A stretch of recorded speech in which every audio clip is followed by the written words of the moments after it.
បាទសូមជំរាបព័ត៌មានដល់បងប្អូនទាំងអស់គ្នាមានអ៊ំស្រីម្នាក់បានហ្នឹងហើយអ៊ំស្រីគាត់បានធ្វើការព្យាបាលទីតាំងច្រើនកន្លែងមែនតែនសម្រាប់បញ្ហាទឹកនោមផ្អែមប៉ុនគាត់គឺ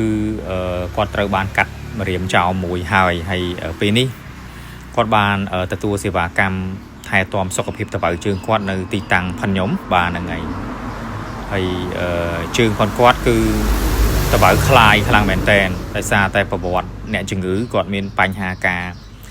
ចាក់អាំងសាលីនក្នុងមួយថ្ងៃឡើង40 cc បាទអញ្ចឹងចំណុចសំខាន់ដែលយើងអាចផ្ដល់ទឹកចិត្តដល់អ្នកជំងឺនោះគឺជួយលើកទឹកចិត្តគាត់ធ្វើយ៉ាងណាឲ្យគាត់ព្យាយាមអត់ធ្មត់ជឿជាក់ថា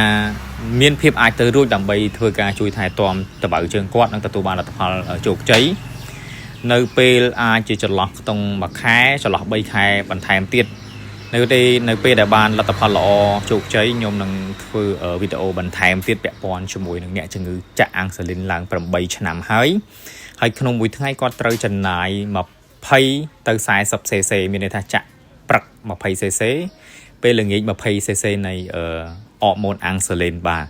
អញ្ចឹងថ្ងៃនេះគឺយើងជួយអបអរសាទរនៅការថែទាំសុខភាពគាត់ទទួលបានលទ្ធផលជោគជ័យបាទ